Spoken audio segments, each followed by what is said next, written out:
Hello, everybody, and welcome to the Thursday edition of Video Clips. Just a couple of things I'll remind you about. We still have our anxiety and depression support groups, including a group for adolescents. One group is for COVID-specific issues, and the others are just general anxiety and depression. And I don't expect that all this is going to get resolved anytime real soon. So probably the issues and anxiety that you're experiencing right now is not going to go on away on its own, and the problems that cause it aren't going to go away real quickly either. So if you're interested in those things, let me know. And then I wanted to let you know what the new courses for this year are. HIV/AIDS, which I mentioned yesterday, I'm teaching that in March, and then headaches and migraines, attention deficit disorder, epilepsy and seizure disorders, hepatitis, AFib, communication and problem solving, pregnancy, and I mentioned again HIV/AIDS. And we have like 50 other courses that you can take, and we're going to have a new COVID course that includes lectures on masks and handouts and all the stuff you guys have been asking for, all deposited in one place very soon as well. So, and of course, careers. This is the time. Get organized. I know that we'll deal with it at the last minute, but I sure would like it if we didn't have to deal with everything at the last minute. So if you really are thinking about doing something winter semester, get with me sooner rather than later. Some of you know we have an alternative to dietetics. We have programs for people who have never been in healthcare, programs to re-engineer people who have been in healthcare, and so on. So pampopper@msn.com is my email address. So somebody sent me this essay. It's called From Milton Mayers, They Thought They Were Free. And I think it gives an excellent explanation of what we're experiencing here. And I'm hoping that it will motivate some of you to want to join us in our efforts to address what's going on here, which I think many of us know has less to do with health and a lot to do with a whole lot of other things. So anyway, here it goes. What no one seemed to notice, said a colleague of mine, a philologist, was the ever-widening gap after 1933 between the government and the people. It doesn't make people close to their government to be told that this is a people's government, a true democracy, or to be enrolled in civilian defense, or even to vote. All this has really nothing to do with knowing one is governing. What happened here was the gradual habituation of the people, little by little, to being governed by surprise, to receiving decisions deliberated in secret, to believing that the situation was so complicated that the government had to act on information which the people could not understand, or so dangerous that even if the people could understand it, it could not be released because of national security. This separation of government from people, this widening of the gap, took place so gradually and so insensibly, each step disguised, perhaps not even intentionally, as a temporary emergency measure associated with true patriotic allegiance or with real social purpose. All the crises and reforms, real reforms too, so occupied the people that they didn't see the slow motion underneath of the whole process of government growing remoter and remoter. Each step was so small, so inconsequential, so well explained or on occasion regretted that unless one were detached from the whole process from the beginning, unless one understood that the whole thing was what the whole thing was in principle, what all these little measures that no patriotic German could resent must someday lead to, one no more saw it developing from day to day than a farmer in his field sees the corn growing. One day it's over his head. How is this to be avoided among ordinary men, even highly educated ordinary men? Frankly, I don't know. I don't see even now. Many times since it all happened, I've pondered that pair of great maxims, principis obsta and finem respis, resist the beginnings and consider the end. But one must foresee the end in order to resist or even see the beginnings. One must foresee the end clearly and certainly, and how this is to be done by ordinary men or even by extraordinary men. Things might have, and everyone counts on that might.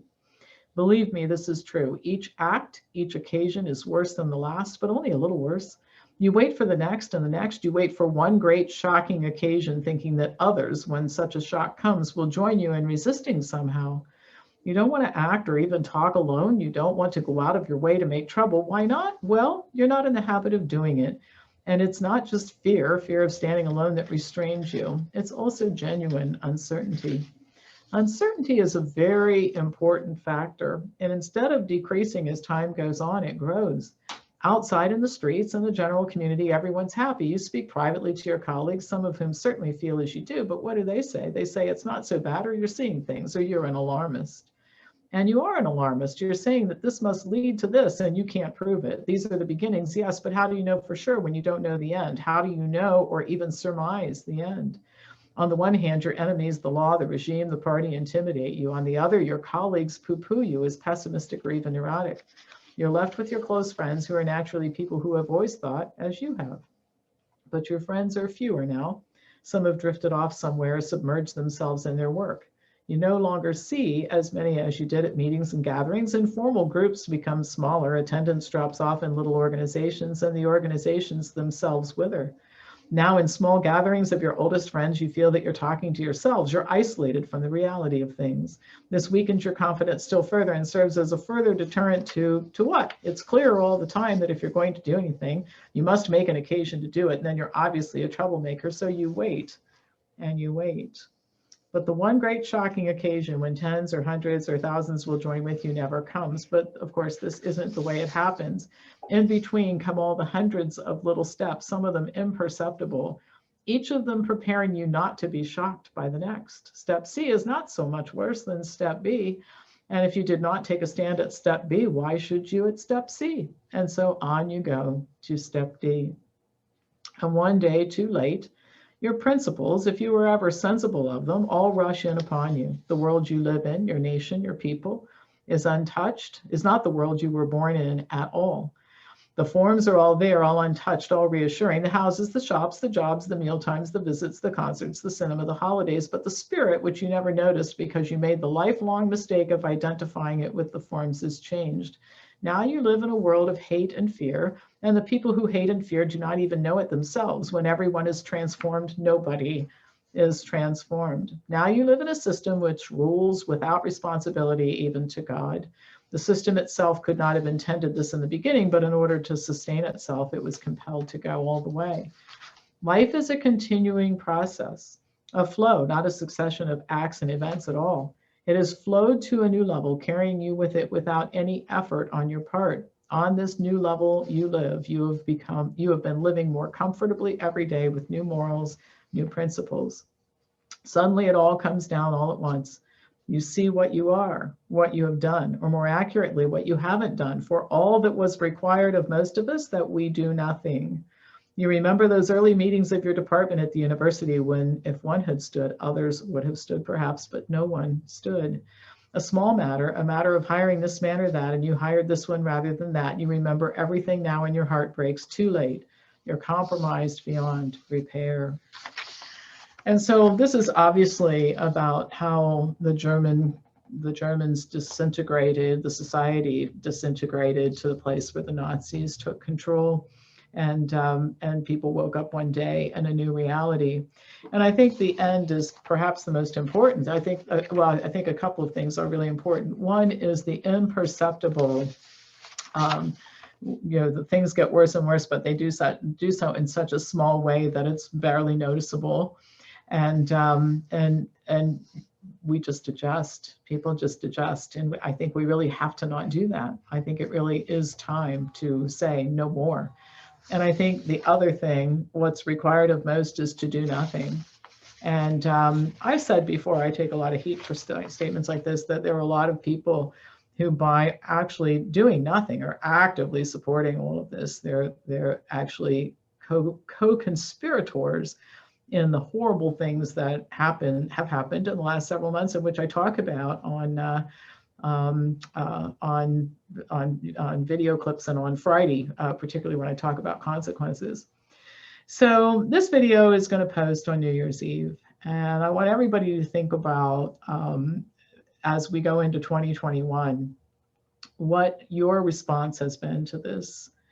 And some of you should be really extraordinarily proud of yourselves, because you've been activists, you've taken risks. I mean, you've provided unbelievable help to me and to Make Americans Free Again and to our legal team and that sort of thing. But others of you, I would invite you to take a look at really what has been going on and what your role in this is. Are you helping the regime, as it were, by doing nothing? Because if you're doing nothing, you're helping. You're actually facilitating this. As this says, I'll read it to you again. You see what you are, what you've done, or more accurately, what you haven't done. For all that was all that was required of most of us, that we do nothing. You just go along to get along. And maybe I can't tell you what to do, and everybody has their own reasons for doing what they do. And as I spoke about yesterday, I don't have any expectations that anybody should do anything, but I'm just inviting you to take a look at your own situation and what's gone on in the last 10 months. And just ask yourself if this is what you intend to do for the first 10 months of 2021. But if you're thinking that what you really want to do is change course, get more active, do something about this, send me an email. Tell me you want to get on board. I'm committed to doing even more in 2021 than I did in 2020.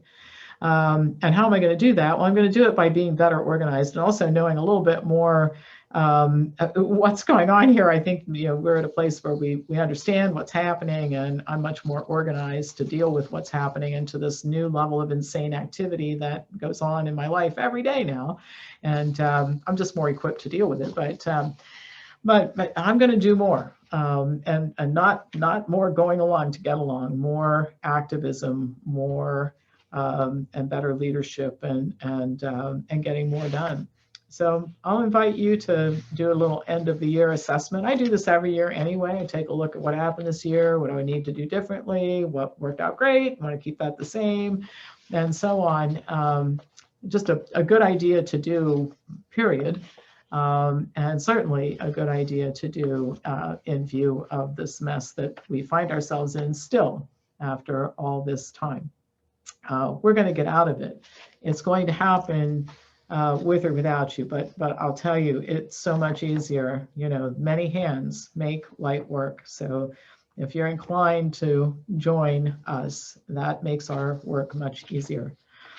Well, it's been my pleasure providing these videos to you since March, and I'm going to keep doing it. There's always so much to report. So 2021 will not, I won't change anything that way. I'll put out a newsletter, a forbidden video, 4 videos that I can post on YouTube, and we're going to continue the legal actions and all the other things that we're doing that can set our people free again and restore our society to the place that the United States is a place that we're proud of and want to live in.